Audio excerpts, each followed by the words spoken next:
어느 날 아침 눈을 뜨면 당신의 소중한 사람이 흔적도 없이 사라진다면 어떨까요? 핸드폰도 지갑도 옷도 모두 집에 그대로 남겨둔 채 말이죠. 오늘 이야기의 주인공 윤미정 씨에게 바로 그런 일이 일어났습니다. 아니, 정확히는 그녀가 사라졌습니다. 그것도 13층 아파트에서 말이죠. 문은 안에서 잠겨 있었고 CCTV는 의도적으로 삭제되어 있었습니다. 대체 그날 밤 무슨 일이 있었던 걸까요? 서울 서부의 한 주상복합 아파트, 바로 이곳에서 사건은 시작되었습니다. 2024년 11월 어느 평범한 월요일 아침이었습니다. 강남의 한 IT 회사 인사팀에서 일하는 윤미정 씨는 36살의 성실한 회사원이었습니다. 매일 아침 8시 30분이면 어김없이 출근하던 그녀였기에 9시가 넘어도 사무실의 모습을 보이지 않자 동료들은 걱정하기 시작했습니다. 미정 씨 오늘 휴가였나요? 아니요, 캘린더에 아무것도 없는데요. 전화를 걸어봤지만 핸드폰은 꺼져 있었습니다. 한 번도 무단 결근을 한 적 없던 그녀였기에 팀장은 점심시간이 지나도록 연락이 닿지 않자 경찰에 신고를 했습니다. 오후 2시 서부경찰서 형사과의 오연우 형사가 출동했습니다. 41살의 오 형사는 15년 경력의 베테랑으로 실종 사건을 수없이 다뤄온 인물이었습니다. 하지만 이 사건은 처음부터 뭔가 달랐습니다. 아파트 13층 1302호 앞에 도착한 오 형사는 먼저 초인종을 눌러봤습니다. 당연히 아무 대답이 없었습니다. 관리사무소에 연락해 마스터키를 가져오게 한 뒤 문을 열었습니다. 아니, 열려고 했습니다. 이상하네요. 도어락은 열렸는데 안전고리가 걸려 있습니다. 관리주임 이성만 씨가 당황한 표정으로 말했습니다. 오 형사는 침착하게 상황을 판단했습니다. 안전고리는 안에서만 걸 수 있습니다. 누군가 집안에 있거나 아니면 다른 방법으로 나갔다는 뜻이었습니다. 소방대를 불러 안전고리를 제거하고 집 안으로 들어갔습니다. 깔끔하게 정돈된 거실, 설거지가 끝난 주방, 침대 위에 개어진 이불까지. 모든 것이 평온했습니다. 너무 평온했습니다. 오 형사는 꼼꼼히 집안을 살폈습니다. 현관 신발장에는 구두와 운동화가 가지런히 놓여 있었습니다. 화장대 위에는 핸드폰과 지갑, 심지어 자동차 키까지 그대로였습니다. 옷장을 확인해보니 외출복도 모두 제자리에 있었습니다. 이건 자발적 실종이 아닙니다. 오 형사는 확신했습니다. 사람이 자발적으로 집을 나간다면 최소한 핸드폰이나 지갑은 챙겨갑니다. 신발도 신고 나가야 하죠. 하지만 윤미정 씨는 마치 잠깐 집안 어딘가로 이동한 것처럼 모든 소지품을 남겨두고 사라졌습니다. 관리주임님, CCTV 확인이 필요합니다. 가능할까요? 네, 바로 확인하겠습니다. 오 형사는 이성만 주임과 함께 1층 관리사무소로 내려갔습니다. CCTV 모니터룸은 생각보다 체계적으로 관리되고 있었습니다. 엘리베이터, 각 층 복도, 주차장 정문까지 사각지대가 거의 없었습니다. 어제 저녁부터 확인해 볼게요. 이성만 주임이 마우스를 움직이며 영상을 재생했습니다. 11월 17일 일요일 저녁 7시 윤미정 씨가 편의점 봉지를 들고 엘리베이터에서 내려 집으로 들어가는 모습이 보였습니다. 평범한 일요일 저녁이었습니다. 7시 30분 복도는 조용했습니다. 8시 여전히 아무 움직임이 없었습니다. 8시 30분 한 주민이 쓰레기를 버리러 나왔다가 들어갔습니다. 9시 복도에 인기척이 없었습니다. 그런데 9시 10분부터였습니다. 이게 무슨... 이성만 주임의 얼굴이 창백해졌습니다. 화면에 노이즈가 생기더니 완전히 검은색으로 변했습니다. 13층 복도 영상이었습니다. 시스템 오류인가요? 오 형사가 물었습니다. 아니요, 오류라면 다른 층도 영향을 받아야 하는데 13층만 이상합니다. 9시 55분까지 정확히 45분간 13층 복도의 영상이 사라져 있었습니다. 엘리베이터 영상도 마찬가지였습니다. 같은 시간대 13층에 정차한 엘리베이터 내부 영상만 깔끔하게 삭제되어 있었습니다. 오 형사의 눈빛이 날카로워졌습니다. 이것은 우연이 아니었습니다. 누군가 의도적으로, 계획적으로 특정 시간대의 영상을 지운 것입니다. 그것도 기술적으로 정확하게 말이죠. 주임님, CCTV 서버에 접근할 수 있는 사람이 누구죠? 저와 관리소장님, 그리고 보안업체 기술자입니다. 총 3명뿐입니다. 서버 로그 기록은 남아 있습니까? 확인해 보겠습니다. 이성만 주임이 서버 관리 프로그램을 실행했습니다. 로그 기록이 주르르 떴습니다. 오 형사는 11월 17일 저녁 9시 전후의 기록을 유심히 살폈습니다. 9시 8분 33초 사용자 로그인 ADMINLSM 9시 9분 17초 영상 삭제 명령 실행 9시 9분 45초 로그아웃 ADMINLSM이 누구죠? 제 계정입니다. 이성만 주임의 목소리가 떨렸습니다. 그날 저녁 9시에 어디 계셨습니까? 저는 당직이었습니다. 여기 사무실에 있었습니다. 혼자였습니까? 네, 일요일 저녁이라 소장님은 퇴근하셨고 저 혼자 근무했습니다. 오 형사는 냉정하게 판단했습니다. 이성만 주임에게는 CCTV를 삭제할 기술적 능력과 접근 권한이 있었습니다. 그리고 혼자 근무했다는 것은 목격자가 없다는 뜻이었습니다. 하지만 동기가 무엇일까요? 윤미정 씨와 개인적으로 아는 사이입니까? 아니요, 전혀요. 인사만 하는 사이입니다. 주임의 대답은 단호했지만 오 형사는 그를 용의선상에서 지울 수 없었습니다. 다시 집으로 돌아온 오 형사는 더 세밀하게 현장을 조사했습니다. 침실 서랍장을 열어보니 작은 수첩 한 권이 눈에 들어왔습니다. 표지에는 아무것도 쓰여 있지 않았습니다. 수첩을 펼치자 날짜와 시간, 그리고 간단한 메모들이 적혀 있었습니다. 10월 23일 10시 30분 13층 복도 발소리. 10월 28일 11시 15분 13층 누군가 서 있는 느낌. 11월 3일 9시 초인종 아무도 없음. 11월 9일 10시 45분 복도 인기척. 윤미정 씨는 누군가 자신을 지켜보고 있다고 느꼈던 것입니다. 그리고 그것을 기록으로 남겼습니다. 마지막 기록은 11월 15일이었습니다. 11월 15일 밤늦게 누군가 문 앞에 무섭다. 오 형사는 수첩을 들고 다시 복도로 나왔습니다. 13층 복도는 일직선으로 길었습니다. 양쪽으로 각각 5가구씩 총 10가구가 살고 있었습니다. 윤미정 씨의 1302호 맞은편은 1301호였습니다. 초인종을 눌렀습니다. 잠시 후 문이 열리며 40대 중반쯤 되어 보이는 남성이 나왔습니다. 네? 경찰입니다. 잠깐 여쭤볼 게 있습니다. 성함이 어떻게 되십니까? 정우석입니다. 맞은편 1302호에 사시는 윤미정 씨 아십니까? 정우석 씨의 표정이 미묘하게 변했습니다. 알죠. 같은 층에 사는데 모를 수가 있나요? 개인적으로 가까운 사이입니까? 전혀요. 오히려 사이가 안 좋습니다. 솔직한 대답이었습니다. 어떤 이유로요? 주차 문제로 한 달 전쯤 크게 다퉜습니다. 그 사람이 제 주차 공간에 차를 대놓은 거예요. 여러 번 그랬습니다. 제가 항의하니까 오히려 화를 내더군요. 언제 마지막으로 보셨습니까? 글쎄요, 일요일 저녁쯤. 몇 시쯤입니까? 정확히는 모르겠는데 8시에서 9시 사이였던 것 같습니다. 제가 쓰레기 버리러 나갔다가 복도에서 마주쳤거든요. CCTV에서 본 8시 30분의 주민이 바로 정우석 씨였습니다. 그때 대화를 나누셨습니까? 아니요, 서로 못 본 척했습니다. 그 후에는요? 집에 들어가서 TV 보다가 잤습니다. 혼자 계셨습니까? 네, 저 혼자 삽니다. 또 하나의 알리바이가 없는 증언이었습니다. 오 형사는 정우석 씨를 주의 깊게 관찰했습니다. 40대 중반의 회사원, 단정한 외모, 침착한 말투. 하지만 윤미정 씨와 갈등이 있었고 범행 시간대에 혼자 있었습니다. 감사합니다. 필요하면 다시 연락드리겠습니다. 오 형사는 나머지 이웃들도 모두 만나봤습니다. 대부분 윤미정 씨와 인사만 하는 사이였고 일요일 저녁에 특별한 것을 목격한 사람은 없었습니다.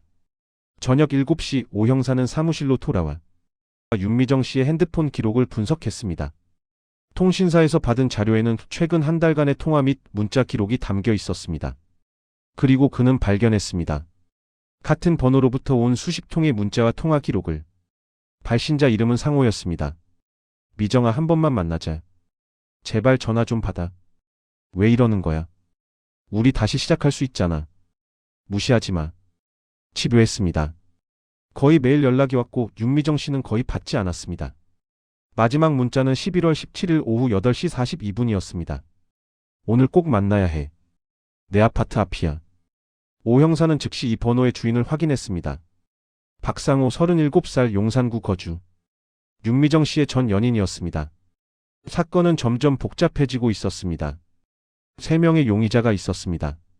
CCTV를 삭제할 수 있는 관리주임 이성만, 주차 문제로 갈등이 있던 이웃 정우석, 그리고 집요하게 연락해온 전 연인 박상호. 과연 누가 윤미정 씨를 사라지게 만든 걸까요? 오 형사는 창밖을 바라봤습니다. 서울의 밤하늘은 어둡게 물들어가고 있었습니다. 시간이 흐를수록 진실은 더 멀어지는 법입니다. 그는 내일 아침 가장 먼저 박상호를 찾아가기로 결심했습니다. 지워진 45분의 영상 속에 무슨 일이 있었던 걸까요? 13층 폭도에서 벌어진 일은 무엇이었을까요? 11월 18일 화요일 아침 8시 오연우 형사는 용산구의 한 오피스텔 앞에 서 있었습니다. 박상호의 집이었습니다. 전날 밤 윤미정 씨에게 보낸 마지막 문자 오늘 꼭 만나야 해. 내 아파트 앞이야. 이 한 줄의 문자가 그를 최우선 용의자로 만들었습니다. 초인종을 눌렀습니다. 한참을 기다린 끝에 문이 열렸습니다.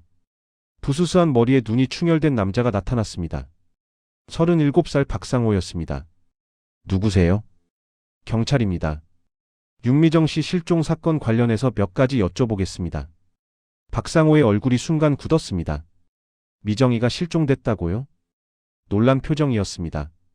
진짜 놀란 건지 연기인지 판단하기 어려웠습니다. 언제 마지막으로 만나셨습니까? 한 달 전쯤요. 아니, 정확히는 만나지도 못했습니다. 제가 카페에서 기다렸는데 안 나왔어요. 하지만 계속 연락하셨죠. 문자 기록을 확인했습니다. 박상호는 잠시 침묵했습니다. 네, 연락했습니다. 우리 3년을 사귀었는데 갑자기 헤어지자고 하더라고요. 이유도 제대로 말 안 하고요. 그래서 제가 계속 만나자고 했죠. 일요일 저녁 8시 42분 윤미정 씨 아파트 앞에 있다고 문자 보내셨죠. 박상호의 눈빛이 흔들렸습니다. 그건 사실대로 말씀하세요. 거짓말하시면 더 불리해집니다. 네, 갔습니다. 아파트 앞까지 갔어요. 오 형사의 심장이 빠르게 뛰었습니다. 몇 시에 도착했고 언제 떠나셨습니까? 8시 30분쯤 도착했고 9시 조금 넘어서 떠났습니다. 정확히 CCTV가 삭제된 시간대였습니다. 그 시간 동안 뭘 하셨습니까? 아파트 앞 벤치에 앉아 있었습니다. 용기가 안 나서 올라가지 못했어요. 문자만 보내고 답장을 기다렸는데 연락이 없어서 그냥 돌아왔습니다. 목격자가 있습니까? 없습니다. 혼자였으니까요. 또 하나의 불완전한 알리바이였습니다. 오 형사는 계속 압박했습니다. 박상호 씨, 지금 거짓말하시는 겁니까? 윤미정 씨 아파트는 13층입니다. 벤치에서 올려다봐야 보이지도 않습니다. 그런데 왜 아파트 앞에서 기다렸다는 겁니까? 박상호는 머뭇거렸습니다. 솔직히 말씀드리겠습니다. 저는 올라갔습니다. 13층까지요. 드디어 진실이 나오기 시작했습니다. 계속하세요.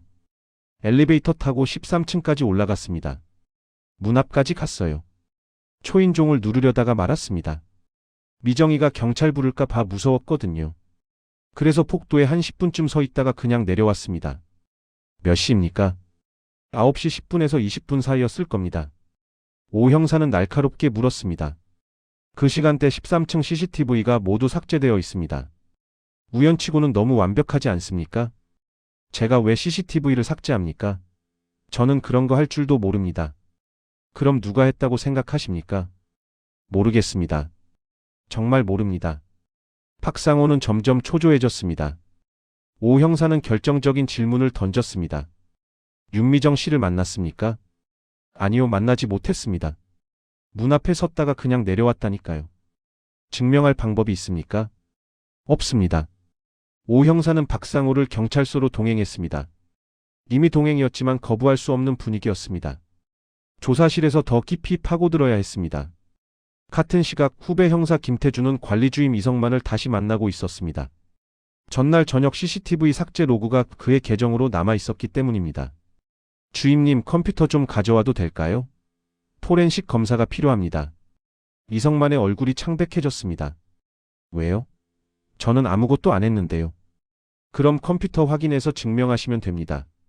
알겠습니다. 이성만은 떨리는 손으로 관리사무소 컴퓨터를 켰습니다. 김 형사는 USB를 꽂고 로그 파일을 복사하기 시작했습니다. 그런데 이상한 점이 발견되었습니다. 주임님, 일요일 저녁 9시에 CCTV 서버에 접속하셨죠? 네, 로그에 그렇게 나왔으니까요. 하지만 저는 기억이 안 납니다. 기억이 안 난다는 게 무슨 말입니까? 저는 그 시간에 여기 있었던 건 맞는데 CCTV를 조작한 기억이 없습니다. 그럼 누가 했습니까?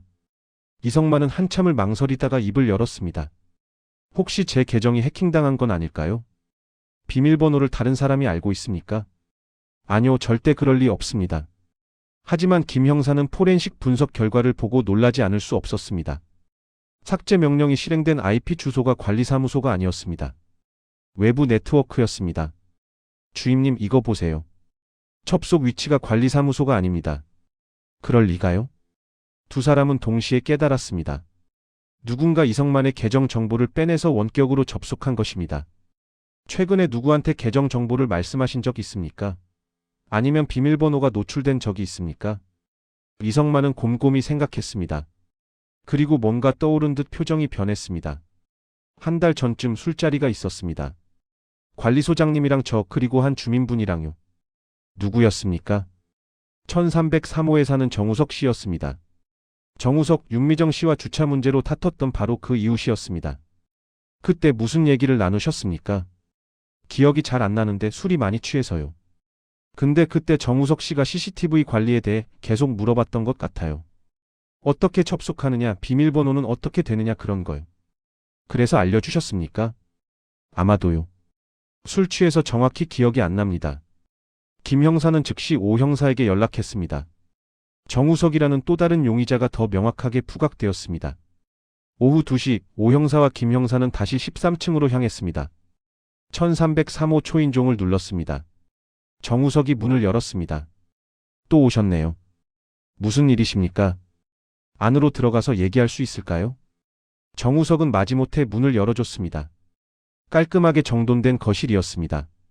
벽에는 IT 관련 자격증들이 걸려 있었습니다. 오 형사는 그것들을 유심히 팠습니다. 컴퓨터 전문가시군요. 네, IT 회사에 다닙니다. 그럼 네트워크 보안이나 서버 관리 같은 것도 하실 줄 아시겠네요. 정우석의 표정이 미묘하게 변했습니다. 왜 그런 걸 물어보시죠? 한 달 전 관리 주임님과 술자리 하셨죠? 네, 그랬습니다. 그때 CCTV 시스템에 대해 물어보셨다고 들었습니다. 정우석은 잠시 침묵했습니다. 호기심에 물어본 겁니다. 우리 아파트 보안 시스템이 어떻게 돌아가는지 궁금해서요. 계정 정보도 들으셨습니까? 기억이 안 납니다. 술을 많이 마셔서요. 일요일 저녁 정확히 9시 10분부터 55분까지 어디 계셨습니까? 전에도 말씀드렸지 않습니까? 집에서 TV 보고 있었습니다. 증명할 수 있습니까? 혼자 사는데 어떻게 증명합니까? 오 형사는 계속 압박했습니다. 정우석 씨, 윤미정 씨와 주차 문제로 심하게 다투셨죠? 목격자들이 여럿 있습니다. 고함 지르고 욕설까지 했다고 들었습니다. 정우석의 얼굴이 붉어졌습니다. 화가 났던 건 맞습니다. 하지만 사람을 해칠 정도는 아니었습니다. 당신은 기술적으로 CCTV를 삭제할 능력이 있습니다. 동기도 있고요. 그리고 알리바이도 없습니다. 저는 안 했습니다. 믿으세요. 하지만 믿기 어려웠습니다. 오 형사는 정우석의 집을 수색했습니다. 영장이 있었습니다. 서재에서 노트북 2대와 외장하드 여러 개를 압수했습니다. 저녁 6시 경찰서 회의실에는 긴장감이 감돌았습니다. 3명의 용의자가 모두 조사를 받았지만 결정적인 증거는 나오지 않았습니다. 박상호는 13층에 올라갔다는 사실을 인정했지만 미정을 만나지는 못했다고 주장했습니다. CCTV 삭제 기술도 없었습니다. 하지만 동기는 충분했습니다. 집착에 가까운 연락 기록들이 그것을 증명했습니다. 이성만 주임은 자신의 계정이 사용되었지만 본인이 하지 않았다고 주장했습니다. IP 주소가 외부인 것이 이를 뒷받침했습니다. 하지만 완전히 배제할 수는 없었습니다. 정우석은 기술적 능력이 있고 동기도 있었지만 직접적인 증거가 없었습니다. 압수한 노트북과 외장하드를 분석해봐야 했습니다. 오 형사는 화이트보드 앞에 섰습니다. 세 사람의 이름이 적혀 있었습니다. 우리에게 48시간밖에 남지 않았습니다. 시신이 발견되지 않은 이상 이들을 구속할 만한 증거가 없습니다. 김 형사가 물었습니다. 형사님, 범인이 누구라고 생각하세요? 오 형사는 창밖을 바라봤습니다. 어둠이 내리고 있었습니다. 3명 모두 거짓말을 하고 있습니다. 문제는 누가 가장 큰 거짓말을 하고 있느냐는 겁니다. 그때 포렌식 팀에서 연락이 왔습니다. 정우석의 노트북에서 CCTV 서버 접속 기록이 발견되었다는 것입니다. 하지만 접속 날짜는 10월 15일이었습니다. 사건 한 달 전이었습니다. 연습이었을까요? 김 형사가 물었습니다. 아니면 다른 목적이 있었을 겁니다. 오 형사는 다시 수첩을 펼쳤습니다. 윤미정 씨가 남긴 기록들입니다.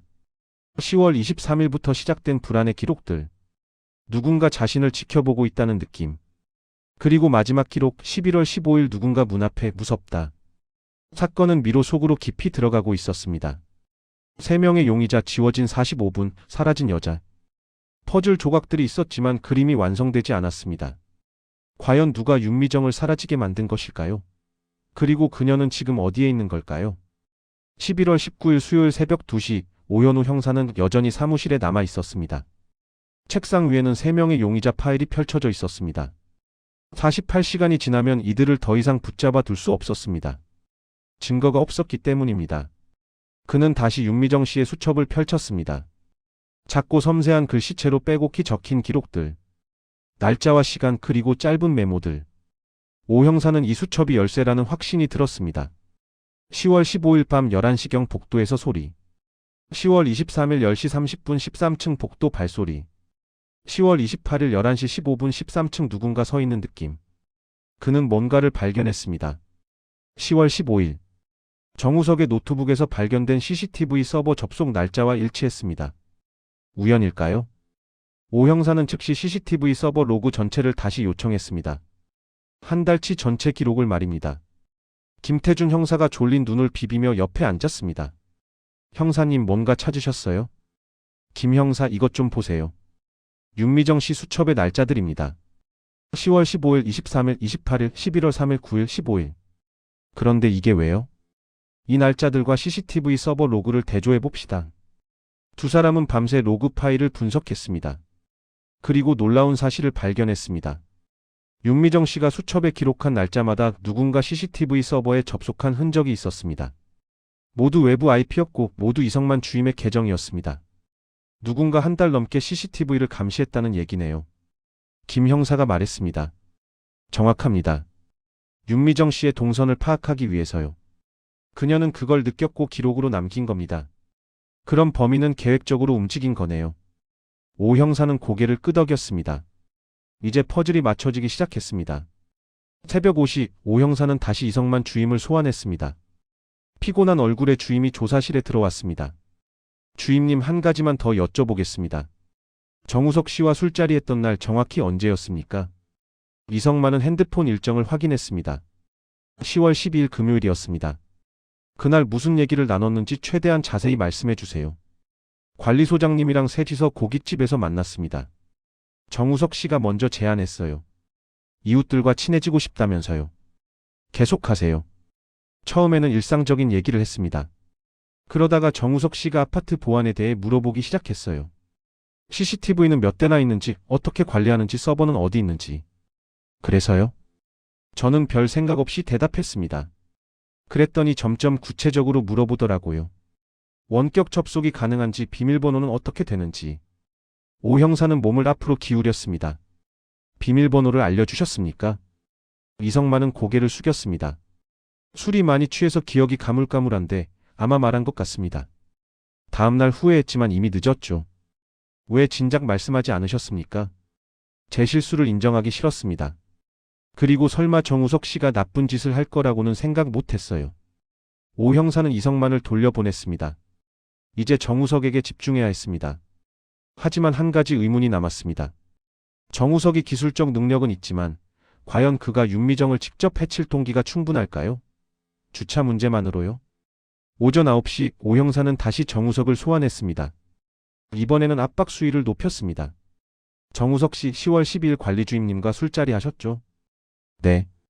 그 자리에서 CCTV 계정 정보를 물어보셨죠?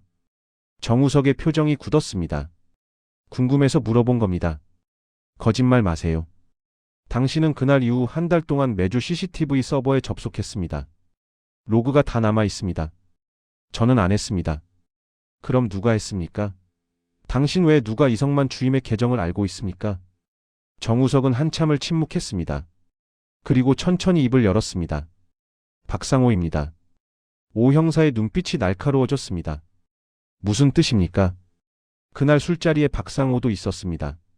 처음에는 셋이었는데 나중에 박상호가 합류했어요. 고깃집 바로 옆 호프집에서 2차를 했거든요. 이성만 주임이 말하지 않은 정보였습니다. 왜 진작 말하지 않았습니까? 저도 의심받을까 봐 무서웠습니다. 박상호가 이성만 주임님한테 계속 CCTV 얘기를 물어봤어요. 저보다 훨씬 더 집요하게요. 비밀번호도 그때 들었을 겁니다. 오 형사는 즉시 이성만 주임을 다시 불렀습니다. 주임님 10월 12일 술자리에 박상호도 있었습니까? 이성만은 당황했습니다. 아내, 2차 때 잠깐 합류했습니다. 까맣게 잊고 있었네요. 잊고 있었다고요? 이게 지금 장난입니까?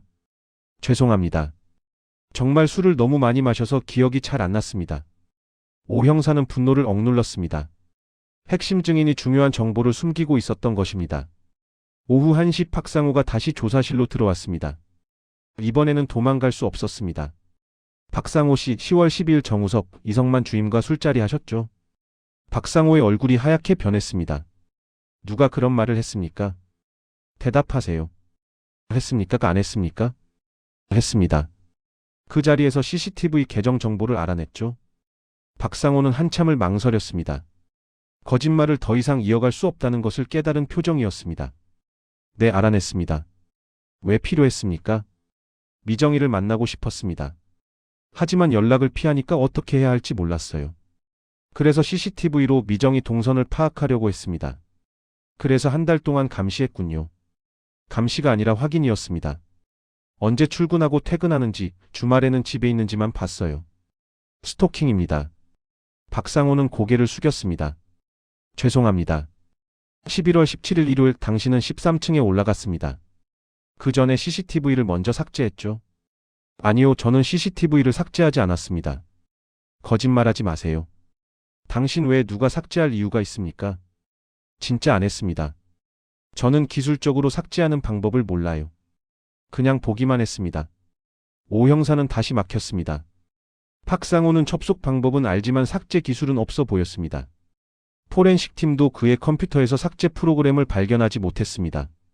저녁 6시 수사팀은 다시 회의를 했습니다. 새로운 정보들이 쌓였지만 여전히 결정적 증거가 없었습니다. 박상호는 접속했지만 삭제는 못합니다. 정우석은 삭제 능력은 있지만 그날 접속하지 않았습니다. 도대체 뭔가 빠진 게 있습니다. 김 형사가 좌절했습니다. 오 형사는 다시 수첩을 들여다봤습니다. 뭔가 놓친 게 있을 것 같았습니다. 그리고 마지막 페이지에서 발견했습니다. 연필로 희미하게 척힌 한 줄. 상호 믿었는데. 오 형사는 전율했습니다. 윤미정은 박상호를 의심했습니다. 스토킹당하고 있다는 것을 알았던 것입니다. 그렇다면 11월 17일 밤 그녀는 박상호와 대면했을 가능성이 큽니다. 오 형사는 다시 박상호를 압박하기로 했습니다. 이번에는 다른 방식으로. 박상호 씨, 윤미정 씨가 당신을 의심하고 있었다는 거 알고 계셨습니까? 박상호는 놀란 표정을 지었습니다. 무슨 말씀이세요? 그녀의 수첩에 당신 이름이 있습니다. 상호 믿었는데. 이게 무슨 뜻입니까? 박상호의 손이 떨리기 시작했습니다. 모르겠습니다. 당신이 CCTV로 감시한 거 알고 있었던 겁니다. 그래서 두려워했고요. 11월 17일 밤 당신이 13층에 올라갔을 때 미정 씨가 문을 열었죠? 아니요. 그럼 폭도에서 마주쳤습니까? 박상호는 더 이상 버티지 못했습니다. 눈물이 흘러내렸습니다. 네, 마주쳤습니다. 드디어 진실이 드러나기 시작했습니다. 계속하세요. 미정이가 쓰레기 버리러 나왔어요. 복도에서 저를 보고 깜짝 놀랐습니다. 저는 설명하려고 했어요. 하지만 미정이는 소리를 질렀습니다. 왜 자꾸 따라다니느냐고, 무섭다고. 그래서요? 저는 진정시키려고 했습니다. 손을 잡으려고 했어요. 그런데 미정이가 뒤로 물러서다가 박상호는 말을 잇지 못했습니다. 오 형사는 알았습니다. 사고가 일어났다는 것을.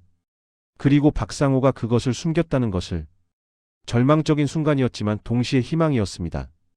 진실이 드러나기 시작한 것입니다. 11월 19일 수요일 저녁 7시 조사실의 공기는 무겁게 가라앉았습니다. 박상호는 떨리는 목소리로 그날 밤의 진실을 털어놓기 시작했습니다. 미정이가 쓰레기 봉투를 들고 나왔어요.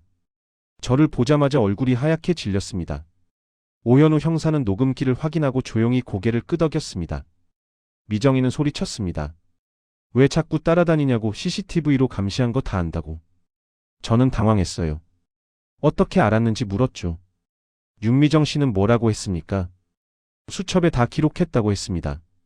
제가 언제 접속했는지 날짜까지 다 적어뒀다면서 경찰에 신고하겠다고 했어요.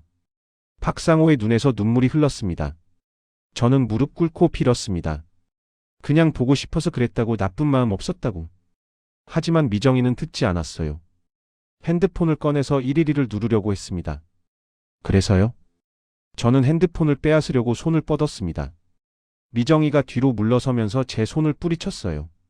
그 순간 박상호는 말을 잇지 못했습니다. 손으로 얼굴을 감쌌습니다. 계속하세요. 계단 쪽이었습니다. 미정이가 뒤로 물러서다가 발을 헛디뎠어요.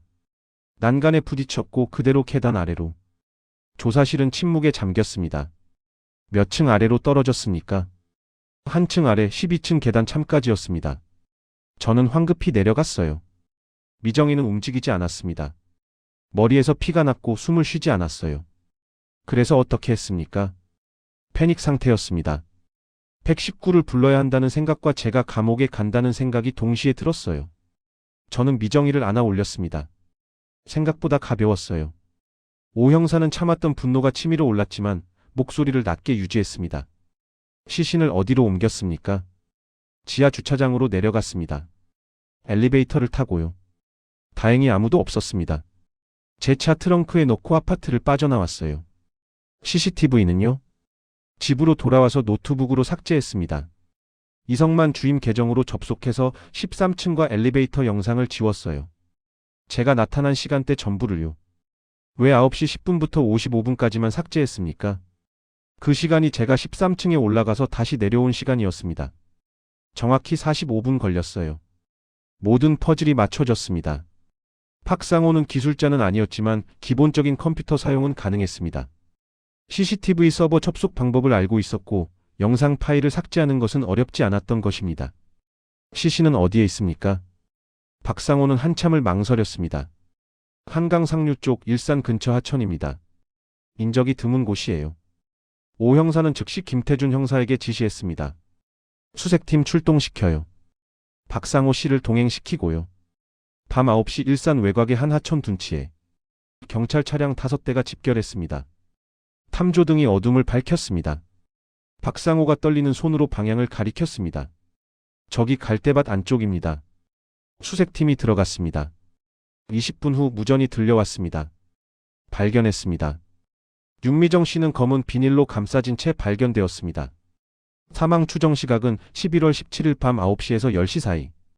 사인은 두부 외상으로 인한 뇌출혈이었습니다. 오 형사는 현장을 바라봤습니다. 36살 젊은 여성이 이렇게 차갑게 식어 있었습니다. 단지 헤어진 연인의 집착 때문에. 11월 20일 목요일 오전 박상호는 정식으로 체포되었습니다. 혐의는 살인과 사체유기였습니다. 그는 사고사를 주장했지만 검찰은 살인으로 기소했습니다. CCTV 삭제와 시신 유기는 명백한 증거인멸이었습니다. 오후 2시 오 형사는 다시 13층 복도에 섰습니다. 1302호 문 앞. 이제는 아무도 돌아오지 않을 집이었습니다. 문득 의문이 들었습니다. 정우석은 어떻게 된 것일까요? 그는 정말 무고했던 걸까요? 오 형사는 1303호 초인종을 눌렀습니다. 정우석이 문을 열었습니다. 형사님, 범인을 잡으셨다면서요? 네, 박상호가 자백했습니다. 다행이네요. 정우석의 표정은 담담했습니다. 한 가지 궁금한 게 있습니다. 당신은 왜 CCTV 서버에 접속했습니까? 10월 15일에요. 정우석은 잠시 망설였습니다. 윤미정 씨 때문이었습니다. 어떤 의미입니까? 주차 문제로 다툰 후에 제가 보복할까봐 걱정했나 봐요. 제 차에 흠집을 냈거든요. CCTV를 확인하고 싶었는데 관리사무소에서 보여주지 않더라고요. 그래서 직접 접속했습니다. 확인했습니까? 네, 윤미정 씨가 맞았어요. 10월 13일 밤에 제 차의 열쇠로 긁은 흔적이 CCTV에 찍혀 있었습니다. 왜 신고하지 않았습니까? 같은 층에 사는데 원수 되고 싶지 않았어요. 그냥 수리하고 넘어갔습니다. 오 형사는 고개를 끄덕였습니다. 정우석은 결백했습니다. 단지 피해자였을 뿐이었습니다. 그런데 형사님. 정우석이 조심스럽게 물었습니다. 그날 밤 저도 이상한 소리를 들었습니다. 무슨 소리였습니까? 비명 같은 거요. 9시 15분쯤이었던 것 같아요. 문을 열어보려다가 그냥 TV 소리려니 했습니다. 그게 미정 씨였을까요? 오 형사는 아무 말도 하지 못했습니다. 만약 정우석이 그때 문을 열고 나왔다면 윤미정은 살 수 있었을지도 모릅니다. 하지만 가정은 의미가 없었습니다. 11월 21일 금요일 사건은 공식적으로 종결되었습니다. 언론은 스토킹 살인 사건이라고 보도했습니다. 박상호의 집요한 연락 기록과 CCTV 감시 사실이 공개되면서 사회적 공분이 일었습니다. 오 형사는 사무실에서 최종 보고서를 작성했습니다. 사건 개요, 수사 과정, 용의자 검거, 시신 발견까지 모든 것이 기록되었습니다. 하지만 보고서에 담기지 않는 것들도 있었습니다. 윤미정 씨가 마지막 순간 느꼈을 공포, 박상호가 선택의 순간 느꼈을 혼란, 정우석이 문을 열지 않은 것에 대한 후회, 그리고 지워진 45분의 영상이 의미하는 것. 오 형사는 창밖을 바라봤습니다. 서울의 하늘은 잔잔했습니다. 어디선가 일상이 흘러가고 있었습니다. 하지만 13층 1302호에서는 영원히 일상이 멈춰버렸습니다. 그는 생각했습니다. 기술은 우리를 연결하지만 때로는 감시의 도구가 됩니다. 사랑은 아름답지만 집착이 되면 살인이 됩니다. 그리고 침묵은 때로 공범이 됩니다. CCTV는 모든 것을 기록합니다. 하지만 인간의 마음속 어둠은 어떤 카메라도 담을 수 없습니다. 사건은 끝났지만 질문은 남았습니다. 우리는 얼마나 많은 것들을 지우고 살아가는 걸까요? 그리고 지워진 것들은 정말 사라지는 걸까요? 윤미정 씨는 끝까지 기록을 남겼습니다. 작은 수첩의 날짜와 시간을 적으면서 자신의 불안을 증거로 만들었습니다. 그 기록이 결국 진실을 밝히는 열쇠가 되었습니다. 오 형사는 수첩 마지막 페이지를 다시 펼쳤습니다. 상호 믿었는데 라는 짧은 문장. 배신감과 두려움이 담긴 한 줄. 이것이 그녀가 남긴 마지막 메시지였습니다. 12월 3일 박상호의 첫 공판이 열렸습니다. 그는 법정에서 눈물을 흘리며 용서를 빌었습니다. 하지만 윤미정 씨의 가족들은 고개를 돌렸습니다. 용서받을 수 없는 것들이 있습니다. 재판은 3개월간 진행되었고 박상호는 징역 15년을 선고받았습니다. 사고사 주장은 받아들여지지 않았습니다. CCTV 삭제와 시신 유기가 명백한 살인의 고의를 증명했기 때문입니다. 오 형사는 판결문을 들으며 생각했습니다. 15년. 윤미정 씨가 잃은 수십 년의 미래에 비하면 턱없이 부족한 시간이었습니다. 사건이 종결된 후 그 아파트 13층에는 묘한 변화가 일어났습니다. 이웃들은 서로에게 더 관심을 갖기 시작했습니다. 복도에서 마주치면 인사를 나누었고 이상한 소리가 들리면 확인했습니다. 정우석은 윤미정 씨의 집 앞에 작은 꽃다발을 놓았습니다. 그날 밤 문을 열지 않은 것에 대한 속죄였습니다. 이성만 주임은 CCTV 시스템을 완전히 재정비했습니다. 계정 보안을 강화하고 접속 기록을 실시간으로 모니터링하기 시작했습니다. 지워진 영상보다 무서운 것은 인간의 집착이었습니다. 그리고 그것을 방관한 침묵이었습니다. 오 형사는 사건 파일을 닫으며 다짐했습니다. 다시는 이런 일이 일어나지 않도록 더 빨리 신호를 알아채야 한다고. 작은 수첩에 담긴 두려움의 기록들을 결코 간과하지 말아야 한다고. 오늘 이야기는 여기까지입니다. 실제 사건을 바탕으로 재구성한 이야기가 우리에게 던지는 메시지는 분명합니다. 주변의 작은 신호들을 놓치지 마세요. 누군가의 도움 요청을 외면하지 마세요. 그리고 지금 옆에 있는 사람에게 관심을 가져주세요. 이 영상이 도움이 되셨다면 구독과 좋아요 부탁드립니다. 시청해주셔서 감사합니다.